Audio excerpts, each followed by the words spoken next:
So, you want even more obscure mutants? And based on the comments from the last video, it sounds like y'all want some that are even more obscure? Well, guess what? I got you. Welcome back, Nerd Squad. It's me, Amanda McKnight, aka Vampex13, but you can call me Vampy. Today, I'll be counting down even more of the top 10 Marvel mutants you've never seen before on this part 2. Which mutant would you most like to see in the MCU? Let us know. Number 10. Petra. Petra has the ability to manipulate rocks and rock formation. She can cause earthquakes and even use her powers to create diamonds. In fights, she can bind her opponents or completely destroy them by having the earth move to swallow them, and she can transform rocks into different kinds of weapons and wield them against her opponents, sending them hurtling towards them. Petra was recruited by Moira McTaggart after being apprehended by the police. Her family died in a rock slide when she was young, which to this day, Petra wonders if she caused. And friends, before we move on to our next spot on this list, if you love when we talk mutants on the channel, make sure you check out our X-Men playlist for even more good mutant content. Number 9.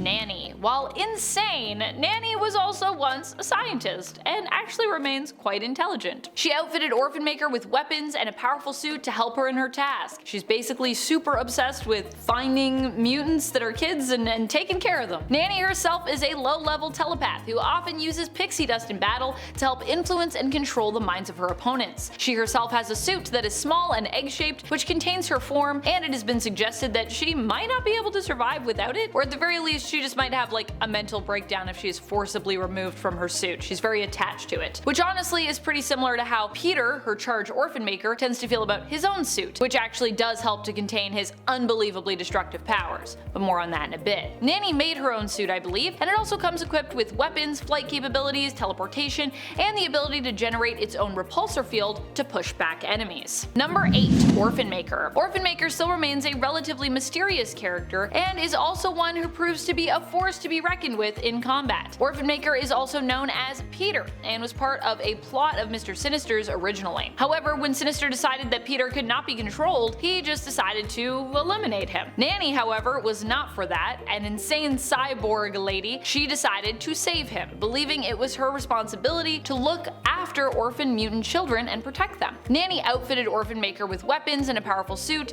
to help her in her task. And while it's still unclear as to what Orphan Maker's true mutant powers are, and while he still seems to have the mind of a child, his suit and weapons make him a formidable foe in combat, especially if he gets upset. Even during a fight with Cyclops, Scott's optic blasts were unable to harm him while Peter was in his armor, with Scott's blast simply just reflecting off the armor, which actually caused more harm than help in that battle. Number 7. Weapon H. Weapon H isn't an organization, but instead is the codename for the character known as Clayton Cortez. Clayton is an ex-military merc who turned on his employers, and as a result, he was captured and sold as a test subject to the Weapon X program, formerly known as the Weapon Plus program. They experimented on him and turned him into a Wolverine-Hulk hybrid known by many different codenames, including H-Alpha, Weapon H, and, you guessed it, Hulkverine. His transformation ends up bringing Wolverine and Hulk together, who attempt to hunt him down before realizing that Weapon H himself is also a victim, and attempting to help free him from the leader's control. Clayton is not your typical mutant, as he doesn't have an inherent X gene, but is pretty cool in that he's a lab-made mutant who is also a gamma mutate and a cyborg. He's so many things, really. Number 6. Peeper. Peeper is one of my favorite mutants, known as Peeper or Peepers. I tend to love mutants whose powers seem less than super, and Peeper is honestly one of those mutants. Peeper is a mutant who,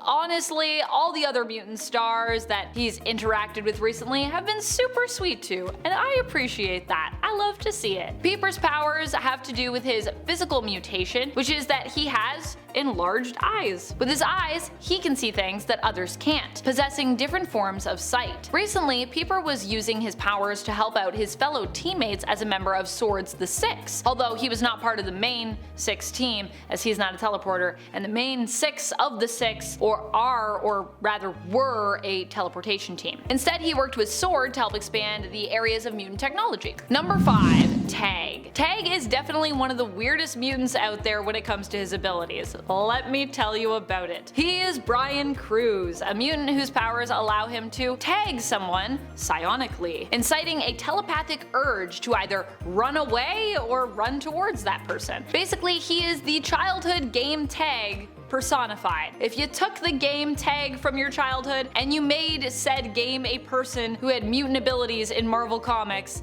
this is what you would get. Tag could use his powers to tag multiple people at a time, but if making them emit a psionic signal that encouraged others around them to run away, the range would actually top out at about 100 meters. Once at that distance, the urge to run away would then cease. Number 4. Adam X. We are going back to the crazy Summers family tree for this one. Oh boy, which if you haven't checked out that video, we got videos on that.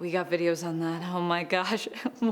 What a time putting that together for you all. Adam X is the half-brother of Cyclops, Havoc, and Vulcan. His mother is Catherine Summers, but his father was the Emperor of the Shi'ar Empire, Emperor Deken Naramani. Adam X's story clearly establishes the era of the comics that he hails from. See if you can guess when he first appeared before I finish this origin. Okay, you got a little bit more time. He was abducted when he was just a baby from the genetic lab in which he was created by Jonath, who became his adoptive father and raised him. Growing up, his mutant powers would manifest, which allowed him to basically set others' blood on fire, burning them from the inside out. He can also ignite his own blood, which is very painful, but grants him a speed boost, so there you go. Adam would then learn that he was a hybrid being, part Shi'ar, part mutant. And if all this made a 90s alarm go off in your mind, you would be right, he is an extremely 90s character. Number 3. Abyss. Nils Steiger is known by the codename Abyss. He is also a half-brother of Nightcrawler, on his father's side, meaning that he is also the son of Azazel. His powers allow him to unravel his body, which is made of wrappings. Yeah, if you've ever wondered what a mutant mummy would be like,